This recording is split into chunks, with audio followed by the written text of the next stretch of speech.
नमस्कार, आप देख रहे हैं हिंदी खबर में हूं आपके साथ अमित शर्मा। उत्तर प्रदेश में 2 साल के बाद होने वाले विधानसभा चुनाव के लिए अभी से सियासी दांव चले जा रहे हैं। बीजेपी से लेकर कांग्रेस, बसपा और एआईएमआईएम तक की नजर मुस्लिम वोट बैंक पर है, जिसके चलते सपा प्रमुख अखिलेश यादव भी एक्शन में आ गए हैं।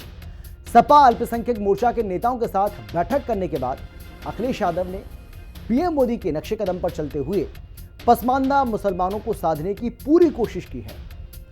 अखिलेश ने मुस्लिमों से कहा है कि अगर 2027 में उनकी सरकार बनाएंगे तभी वो मुसलमानों का काम कर पाएंगे, जिस पर सवाल उठने लगे हैं और मौलाना ने अखिलेश यादव को घेरना शुरू कर दिया है। साथ ही सवाल ये भी उठ रहे हैं कि क्या चुनावी फायदे के लिए अखिलेश मुस्लिम हितैषी होने वाली इमेज तोड़ेंगे या फिर अखिलेश का ये कोई नया पॉलिटिकल स्टंट है। देखिए हिंदी खबर की ये स्पेशल रिपोर्ट।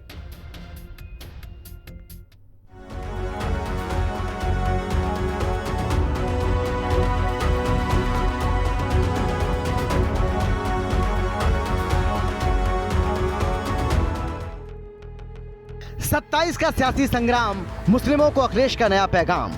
अखिलेश ने मुसलमानों को बताया, भाईजान बनाए सरकार फिर होगा काम। सपा का पॉलिटिकल स्टंट, मुस्लिम हितैषी इमेज तोड़ेंगे अखिलेश। अखिलेश के नए मुस्लिम दाव से खफा मौलाना और भाईजान।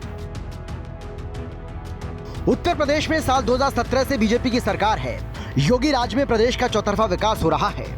माफिया बदमाशों को साफ करने के साथ ही सीएम योगी उत्तर प्रदेश को 1 ट्रिलियन इकोनॉमी के टारगेट की ओर तेजी से आगे बढ़ा रहे हैं। बीजेपी को उम्मीद है कि 2017 और 2022 की तरह 2027 में भी प्रदेश में कमल खिलेगा और योगी हैट्रिक लगाकर एक बार फिर उत्तर प्रदेश के मुख्यमंत्री बनेंगे, जिससे विरोधी खेमे में खलबली मची हुई है। वैसे तो उत्तर प्रदेश में होने वाले विधानसभा चुनाव में अभी करीब 2 साल का वक्त बचा है, लेकिन अभी से सियासी दांव चले जाने लगे हैं।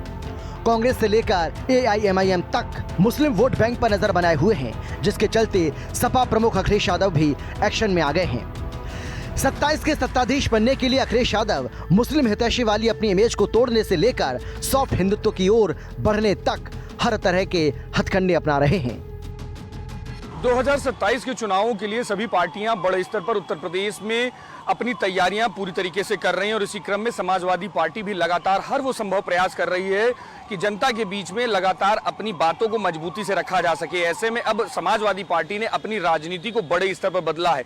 लगातार मुस्लिम समाज के मामलों पर जिस तरीके से अखिलेश यादव हमेशा मुखर रहे हैं, हाल फिलहाल इस समय अखिलेश यादव उस पर शांत दिखाई दे रहे हैं। साफ तौर पर अभी हाल फिलहाल जिस तरीके से पसमानदा समाज की एक बैठक अखिलेश यादव ने की, तो उसमें उन्होंने साफ तौर पर कहा कि जिस तरीके से 2027 में भी चुनाव आने वाले हैं, विधानसभा चुनाव आने वाले हैं, पहले वो सरकार बनाए, इसके बाद पसमानदा समाज की सभी जो दिक्कतें हैं उनको पूरी तरीके से खत्म करने का काम अखिलेश यादव करेंगे। यानी कि साफ तौर पर जहां पर मुस्लिम समाज के लोगों की समस्याओं पर लगातार अखिलेश यादव मुखर होकर बोलते थे, वो कहीं ना कहीं पूरी तरीके से अब शांत होते हुए दिखाई दे रहे हैं और कहीं ना कहीं एक सॉफ्ट हिंदुत्व की राजनीति पर भी उतरते हुए दिखाई दे रहे हैं। अखिलेश यादव मुस्लिमों के साथ मीटिंग कर रहे हैं, उनकी एक एक बात भी सुन रहे हैं, लेकिन खुलकर कुछ भी बोलने से बच रहे हैं। दरअसल अखिलेश यादव ने अल्पसंख्यक मोर्चा के साथ 16 जून को बैठक की। पसमानदा समाज के साथ अखिलेश ने 17 जून को बैठक की। इस बैठक में मदरसों पर बुलडोजर का मुद्दा उठाया गया। अखिलेश ने मुस्लिमों के सभी मुद्दों को ध्यान से सुना और मुद्दे सुनने के बाद कहा कि एक एक मामला हमारी जानकारी में है, लेकिन कार्रवाई के लिए पहले सरकार बनाइए। सरकार बनने के बाद एक्शन होगा, ऐसा एक्शन होगा जो नजीर बनेगा। यही तय किया हम लोगों ने कि उनके और हमारे साथियों के सुझाव आएंगे, उनकी समस्या आएंगी तो उनके समाधान के लिए हम लोग काम करेंगे और एक डॉक्यूमेंट तैयार करेंगे जो आने वाले समय में हमारे समाजवादी पार्टी के मैनिफेस्टो में शामिल होगा। समाजवादी पार्टी का बहुत महत्वपूर्ण संगठन है और संगठन में जो हमारी आपकी बातचीत हुई है, एक दूसरे ने जो सुझाव दिए और कुछ साथी लिख करके भी देके जाएंगे, हम समाजवादी पार्टी के लोग उन तमाम सुझावों को अमल करेंगे। उन सुझावों के लेकर के हम पार्टी के लोग उनको कार्यक्रम भी बनाने का काम करेंगे। सारे सुझाव तो आ चुके हैं, भैया ने सुन लिए हैं, वो खुद भी जानते हैं। इंशाअल्लाह तबारक व तआला आने वाले वक्त में 27 में आप मुत्तहिद होकर खड़े हो जाएं और एक एक वोट डलवाएं। 27 में समाजवादी की सरकार बनेगी, ये सरकार नहीं रहेगी, ये मेरा वादा है। इसलिए कि अब घड़ा भर चुका है, अब घड़ा भरने में देर नहीं है, सिर्फ फूटने और गिरने की देर है। लिहाजा मैं अब हमारे साथ आपकी अपनी बात को खत्म करता हूं और ये कहते हुए कि मेरे कबीले का हर फर्द कर्तव्यगाह में है। उत्तर प्रदेश में 20% मुस्लिम मतदाता हैं, जो सपा का कोर वोट बैंक माना जाता है। कांग्रेस की ओर से सांसद इमरान मसूद मुसलमानों को साधने की कवायद में जुटे हैं, तो मायावती की नजर भी मुस्लिम वोटों पर है। असदुद्दीन ओवैसी की AIMIM मुस्लिमों से आस लगाए है, तो बीजेपी के अल्पसंख्यक मोर्चा ने कमान संभाल ली है। और इस तरह से 2 साल बाद होने वाले विधानसभा चुनाव को लेकर अभी से ही मुस्लिम वोटर को अपने पाले में करने के लिए राजनीतिक दलों के बीच सियासी शहमात का खेल शुरू हो गया है। यूपी में जो 20% मुस्लिम आबादी है वो 2 हिस्सों में बटी हुई है। मुस्लिमों में से 15 से 20 आबादी अशराफ मुस्लिमों की है, तो पसमानदा मुसलमान 80 से 85% हैं। अशराफ मुस्लिम में शेख, पठान, सैयद, रांगड़, त्यागी, तुर्क जैसी मुस्लिम सरवण जातियां आती हैं, जबकि पसमानदा मुस्लिम में OBC की मुस्लिम जातियां शामिल हैं। बीजेपी की नजर पसमानदा मुस्लिमों पर है, तो अखिलेश यादव पसमानदा और अशराफ दोनों ही मुस्लिम तबके के साथ सियासी बैलेंस बनाए रखने की कवायद में जुटे हुए हैं। सूबे में मुस्लिमों को लेकर बिछाई जा रही सियासी बिसात को देखते हुए समाजवादी पार्टी के मुखिया अखिलेश यादव अलर्ट हो गए हैं, क्योंकि सपा की राजनीति मुस्लिम वोट बैंक पर ही टिकी है। इमरान मसूद से लेकर मायावती और ओवैसी तक जिस तरह से सपा पर मुस्लिम समुदाय की अनदेखी करने का आरोप लगा रहे हैं, उससे अखिलेश यादव की सियासी बेचैनी बढ़ गई है। यही वजह है कि अखिलेश ने 16 जून को आनंद फानन में अपने मुस्लिम नेताओं की एक बैठक बुलाई और उनकी सभी शंकाओं को दूर करने की कवायद करते नजर आए।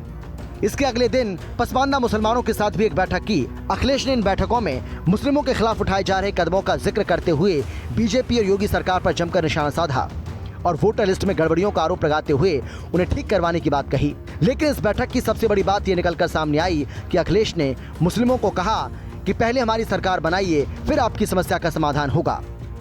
जिसके बाद सवाल उठने लगे कि क्या समाजवादी पार्टी के लिए मुसलमान सिर्फ वोट बैंक के लिए हैं? क्या पसमानदा मुसलमानों की याद अखिलेश यादव को सिर्फ चुनाव से पहले ही आती है और मुसलमानों के बीच से ही अब अखिलेश के खिलाफ आवाज उठने लगी है? मुस्लिम मौलाना अखिलेश को खूब खरी खोटी सुनाते हुए उन्हें मुस्लिम हितैषी नहीं बल्कि स्वार्थी करार दे रहे हैं। मौलाना साजिद रशीदी और मौलाना शहाबुद्दीन रजवी जैसे कद्दावर मुस्लिम धर्मगुरुओं ने कहा है कि सपा मुसलमानों को सिर्फ वोट बैंक की तरह इस्तेमाल करती है, न कि उनके असल मुद्दों को लेकर गंभीर है। साथ ही मुस्लिम समाज भी अब सवाल पूछ रहा है कि वक्फ बोर्ड, सालार गाजी मेला, नेजा मेला जैसे मुद्दों पर अखिलेश खामोश क्यों थे? वहीं समाजवादी पार्टी अपने बचाव में बीजेपी पर पलटवार कर रही है। विपक्षी तमाम पार्टियों ने आज़ादी से लेकर अब तक मुसलमानों का इस्तेसाल किया है। मुसलमानों को अपना वोट बैंक समझती हैं और मुसलमानों को वोट को ऐसा समझती हैं कि ये वोट हमारे अलावा किसी को दे ही नहीं सकते, यानी वो उनकी जागीर है।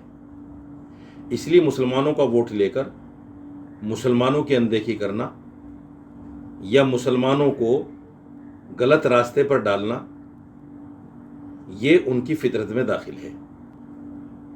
हिंदू वोट लेने के लिए तो ऐसे लोग जिन्होंने मुसलमानों को अछूत बना के रखा हुआ है, मुसलमानों को सोचना चाहिए कि अब हमें वोट किसको देना है, कैसे देना है, कब देना है और क्यों देना है। अखिलेश यादव को हमने देख लिया, कांग्रेस को हमने देख लिया और दूसरी पार्टियों को हमने देख लिया। हम वोट करें, सोच समझ कर करें। ये तमाम विपक्षी पार्टियां यकीनी तौर पर 101% मुसलमानों की हितैषी नहीं हैं। कांग्रेस ने आस्तीन का सांप बनकर जैसे मुसलमानों को डसा है और जो आज मुसलमानों की दशा और दिशा है, ये सिर्फ और सिर्फ इन तमाम विपक्षी पार्टियों की देन है। जो आज के सियासी हालात हैं, मंजरनामे पर जो दिख रहा है, उससे कहीं दूर दूर तक ये नहीं लगता है। और ख़ास बात मैं आपको बताऊं कि जो पीडीए है सपा की, इस सपा के पीडीए से मुसलमान गायब है। कहीं दूर दूर तक पीडीए में मुसलमान नज़र नहीं आता। और मौजूदा समाजवादी पार्टी और समाजवादी पार्टी के मुखिया अखिलेश यादव जी, वो मुसलमानों के हितैषी नहीं हैं, हमदर्द नहीं हैं। उनसे मुसलमानों से कोई गरज, कोई मतलब नहीं है। वो सिर्फ इलेक्शन के दिनों में मुसलमानों का वोट हासिल करने के लिए वो उनको हमदर्दी ज़ुबानी का इजहार करना पड़ता है और वो स्वार्थी हैं, मतलब परस्त हैं। केंद्र सरकार की योजनाएं हों या राज्य की योजनाएं हों, उन योजनाओं से लाभ जहां हिंदुओं को मिल रहा है, समाज के हर तबके को मिल रहा है, वहीं मुसलमानों को भी फ़ायदा पहुंच रहा है। इन योजनाओं में कोई भेदभाव, कोई तफरीक या कोई तासुब, तंग नज़री नहीं की जा रही है। समाजवादी पार्टी का एजेंडा क्या है इसके बारे में स्पष्ट वही बता सकते हैं, लेकिन हमें पूरा भरोसा है कि इंडिया गठबंधन में चूंकि समाजवादी पार्टी भी है, तो जो इंडिया गठबंधन का उद्देश्य है वो उद्देश्य समाजवादी पार्टी का भी रहना होगा। सवाल अल्पसंख्यक का नहीं है, आवाज़ अत्याचार के खिलाफ है। चाहे वो अल्पसंख्यकों पर अत्याचार हो रहा हो तब भी हम उनके साथ खड़े हैं। जब सीए एनआरसी जबरदस्ती अल्पसंख्यकों पर थोपा जा रहा था तो कांग्रेस पार्टी, हमारी महासचिव आदरणीय प्रियंका गांधी जी उस बिजनौर की उस मस्जिद के पास भी गई जहां पर एक नौजवान शहीद हो गया था। हमने जगह जगह उनके समर्थन में जहां भी जरूरत रही खड़े रहे, आवाज़ उठाई। जिसके साथ भी अत्याचार होगा, चाहे वो अल्पसंख्यक हो, दलित हो, पिछड़े हो, उनके साथ खड़े होंगे। हिंदुत्व को लेकर जो बात है, सबकी आस्था है, सभी सब धर्मों का, जातियों का सम्मान करते हैं। हिंदुत्व को लेकर भारतीय जनता पार्टी सिर्फ दिखावा करती है अपनी वोट की राजनीति के लिए। बाकी भाजपा को हिंदुत्व से कोई लेना देना नहीं है। आपको बता दें कि आजादी के बाद से 90 के दशक तक उत्तर प्रदेश का मुस्लिम मतदाता कांग्रेस का परंपरागत वोटर रहा है, लेकिन राम मंदिर आंदोलन के चलते मुस्लिम समुदाय कांग्रेस से दूर हुआ तो सबसे पहली पसंद मुलायम सिंह यादव के चलते सपा बनी और उसके बाद समाज ने बसपा को अहमियत दी। इन्हीं दोनों पार्टियों के बीच मुस्लिम वोट बढ़ता रहा, लेकिन 2022 चुनाव में एकमुश्त होकर सपा के साथ गया। मुसलमानों का सपा के साथ एकजुट होने का फायदा अखिलेश यादव को मिला और इसी का नतीजा था कि सपा 47 सीटों से बढ़कर 111 तक जा पहुंची। 2024 के लोकसभा चुनाव में मुस्लिमों के मिले सपोर्ट की वजह से ही सपा 37 सीटों जीतने में कामयाब रही, लेकिन बावजूद इसके अखिलेश यादव पिछले कुछ समय से मुसलमानों के मुद्दे पर बोलने से बचते नजर आ रहे हैं। नेपाल बॉर्डर इलाके में बिना मान्यता प्राप्त मदरसे और अवैध कब्जों के खिलाफ बुलडोजर एक्शन पर अखिलेश यादव की पार्टी की ओर से कोई प्रतिक्रिया नहीं आई। अलीगढ़ के अलहदादपुर क्षेत्र में 24 मई को मुस्लिम युवकों की मॉब लिंचिंग की घटना के बाद अखिलेश ने रामजीलाल सुमन के नेतृत्व में डेलीगेशन भेजकर आर्थिक मदद की, लेकिन इस पर सपा प्रमुख की कोई प्रतिक्रिया सामने नहीं आई। ऑपरेशन सिंदूर को लेकर सोशल मीडिया अकाउंट पर कथित कमेंट को लेकर प्रोफेसर अली खान महमूदाबाद की गिरफ्तारी पर अखिलेश यादव ने सिर्फ एक शेर लिखकर इसका विरोध किया, जिस पर ऑल इंडिया मुस्लिम जमात के मौलाना शहाबुद्दीन ने सवाल उठाए। बड़ी संख्या में मुस्लिम युवकों के एनकाउंटर पर भी अखिलेश यादव खामोश रहे, लेकिन मंगेश यादव का एनकाउंटर हो या अनुज प्रताप सिंह का एनकाउंटर, अखिलेश मुखर होकर बोले। दरअसल कुछ मुद्दे ऐसे होते हैं जिनके उठाने से दूसरा वोट बैंक नाराज हो सकता है। अखिलेश ऐसे मुद्दों को उठाने से बच रहे हैं, जिसका बड़ा उदाहरण है बहराइच में सैयद सालार गाजी मियाँ की दरगाह पर लगने वाला मेला, जो इस साल नहीं लगा और 500 सालों में सिर्फ दूसरी बार ऐसा हुआ। इससे पहले कोरोना काल में सहमति से मेला नहीं लगा था, लेकिन इस बार प्रशासन ने इजाजत नहीं दी। फिर भी इस मुद्दे पर अखिलेश की ओर से कोई बड़ा बयान नहीं आया। गाजी मियाँ का मेला गाजी सालार की याद में लगाया जाता है। गाजी सालार की जंग महाराजा सुहेलदेव से हुई थी। ऐसे में अगर अखिलेश यादव इस मुद्दे को उठाते तो उनसे राजभर वोट बैंक नाराज हो जाता, क्योंकि राजभर समाज सुहेलदेव को अपना मसीहा मानते हैं। ऐसे में वो किसी भी तरफ बोलेंगे तो उनका एक तरफा वोट बैंक झटकेगा। यही वजह है कि अखिलेश इस पर बोलने से बचते नजर आए। 16 जून को अल्पसंख्यक मोर्चा के साथ बैठक में उन्होंने इस पर अपनी खामोशी तोड़ी और कहा कि बीजेपी समाज में नफरत बढ़ाने का काम कर रही है।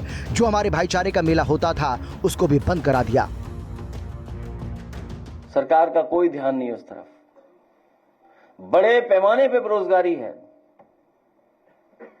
बड़े पैमाने पर।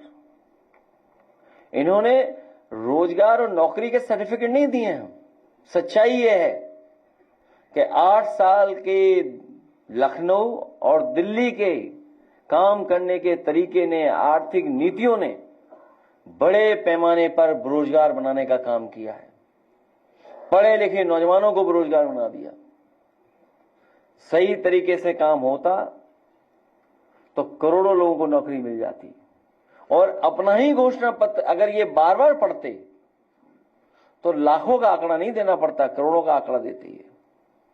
इसलिए भारतीय जनता पार्टी की हर बात झूठी है। कई एक्सपर्ट्स का मानना है कि अखिलेश यादव इसलिए मुस्लिमों से जुड़े मुद्दे उठाने से परहेज करते हैं क्योंकि हाल के दिनों में जिसका मुद्दा उन्होंने उठाया कई मामलों में उस व्यक्ति का नुकसान हुआ। जैसे इरफान सोलंकी के खिलाफ कार्रवाई हुई तो अखिलेश यादव उनसे मिलने गए। उसके बाद न सिर्फ सोलंकी को दूर की जेल शिफ्ट किया गया बल्कि उनके खिलाफ कई नए मुकदमे दर्ज किए गए। कहा तो ये भी जा रहा है कि अखिलेश को ये बात अच्छी तरह से पता है कि यूपी में मुस्लिम वोट बैंक सपा के अलावा फिलहाल कहीं जाने वाला नहीं। कांग्रेस के साथ उसका गठबंधन है और बसपा की स्थिति पहले से ज्यादा खराब है। ओवैसी को लेकर भाजपा की बी टीम का नैरेटिव सेट हो चुका है। ऐसे में मुस्लिमों के मुद्दे पर अखिलेश यादव बोलें या खामोश रहें इससे फर्क नहीं पड़ता, लेकिन मुसलमानों के बड़े मसलों पर सपा मुखिया की बेरुखी मुस्लिम समुदाय को सोचने और समझने के लिए मजबूर जरूर करती है।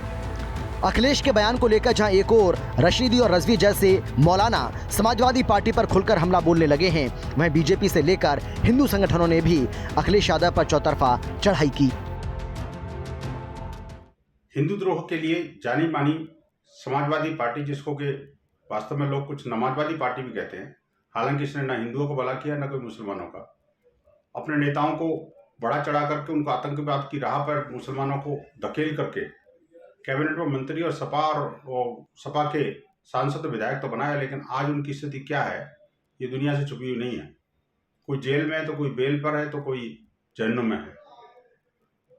मुस्लिम युवाओं का इन्होंने कभी भरोसा नहीं किया, न इसका भला नहीं किया। हिंदुओं को तो ये हमेशा से गोली चला करके मरवाने की जो बात करती रही है, मारती रही है। हिंदुओं के धर्म ग्रंथों को जलवाना, हमारी आस्था विश्वास के साथ खिलवाड़ करना कोई नई बात नहीं है। रामद्रोह की तो पराकाष्ठा है। अभी पसमानदा समाज के मुसलमानों को भी ये बरगला करके और अपनी तरफ खींचने का कुछ प्रयास कर रही है। कुछ दिन पहले पूर्व में पासमानदा समाज को लेकर एक बड़ा सम्मेलन भारतीय जनता पार्टी के लोगों ने किया और मंच पे खड़े होकर पासमानदा समाज के उत्थान के लिए तमाम तरीके की योजनाएं गिनाई और पूर्व की सरकारों पे दोषारोपण करने का काम किया। कहा कि जो पासमानदा समाज के लोग हैं उनको पूर्ववर्ती सरकारों ने कुछ नहीं दिया, अब हम इनके उत्थान के लिए लगातार काम करेंगे। लेकिन दुर्भाग्य देखिए, आज वही पासमानदा समाज अपने आप को ठगा हुआ महसूस कर रहा है। विपक्ष के पास जाकर गुहार लगा रहा है कि आप हमारी मांगों को सदन में उठाने का काम कीजिए, हमारी आवाज बनने का काम कीजिए। तब भारतीय जनता पार्टी के लोगों को बुरा लग रहा है कि पासमानदा समाज के लिए ये लोग सिर्फ काम करते हैं, मुसलमानों के लिए सिर्फ विपक्ष काम करता है, ये समाज के लिए नहीं काम करता है। तो महाराज, जो अभी आप कुछ दिन पहले पासमानदा समाज का एक बड़ा सम्मेलन कर रहे थे, तो क्या सिर्फ मुसलमानों के लिए काम कर रहे थे या फिर उस समाज के उत्थान के लिए काम कर रहे थे? ये जो दोहरा चरित्र है भारतीय जनता पार्टी का, ये देश और प्रदेश देखता है। समाजवादी पार्टी की कोई नीति नहीं है, उनकी केवल एकमात्र नीति है येन केन प्रकरण, छल कपट, झूठ फरेब, केवल सत्य हत्याना। सत्ता हत्याने के लिए भी किसी भी निचले स्तर तक गिर सकते हैं। और जहां तक अल्पसंख्यकों के हितों का सवाल है, अल्पसंख्यकों के हितों से उनका कोई सरोकार नहीं है, केवल उनको अपने परिवार के हितों से सरोकार है और अपने परिवार के हितों के आगे वो किसी की नहीं सुने। झूठ बोलना, धोखा देना और अवसरवाद की पराकाष्ठा है तो समाजवादी पार्टी, और अखिलेश उसका नेतृत्व कर रहे हैं। अखिलेश यादव किसी के सगे नहीं हो सकते, केवल कुर्सी पाने के लिए वे किस हद तक जा सकते हैं, ये उनके पारिवारिक रिश्ते, उनके सामाजिक रिश्ते, ये सबको जाहिर करते हैं। वे गठबंधन का ढकोसला करते हैं, वो आश्वासन देते हैं, धोखा देते हैं और एक मात्र जो उनका वोट बैंक अपना समझते हैं, अल्पसंख्यकों को छलने का काम लगातार करते आ रहे हैं और आगे भी चलेंगे। सीएसजीएस की रिपोर्ट के मुताबिक 2022 में 83% मुस्लिमों ने सपा को वोट दिया था। सपा और कांग्रेस के मुस्लिम उम्मीदवारों को भी मुसलमानों ने वोट नहीं किया था। इतना ही नहीं, असदुद्दीन ओवैसी की पार्टी को भी मुस्लिमों ने नकार दिया। इसके बाद साल 2024 में हुए लोकसभा चुनाव में मुस्लिम समुदाय ने कांग्रेस सपा गठबंधन को 90% वोट दिया। इसी को देखते हुए सपा मुस्लिम वोटों को लेकर किसी तरह का कोई बंटवारा नहीं चाहती, जिसके लिए अखिलेश यादव ने साफ कहा है कि 2027 में भी सपा कांग्रेस के साथ मिलकर चुनाव लड़ेगी और ये गठबंधन बरकरार रहेगा। जबकि राजनीतिक विश्लेषकों का मानना है कि अखिलेश यादव 2017 के बाद से ही अपनी छवि बदलने की लगातार कोशिश कर रहे हैं। वो पीडीए के साथ सॉफ्ट हिंदुत्व की राजनीति और खुद को सभी वर्ग का नेता साबित करना चाहते हैं। अखिलेश यादव को लगता है कि मुस्लिमों के मुद्दों पर आक्रामक होंगे तो भाजपा इसे कैश कर लेगी। बीजेपी पहले से ही उन पर तुष्टीकरण की राजनीति करने का आरोप लगाती रही है। ऐसे में वो ऐसा कोई मुद्दा नहीं देना चाहते जिससे गैर मुस्लिम और गैर यादव वोट उनसे नाराज हो जाएं। पसमानदा समाज के सम्मेलन में आप जो कह रहे हैं कि आपकी सरकार बनवा दी जाए तब इनको ऐसा न्याय मिलेगा जो एक नजीर बनेगा।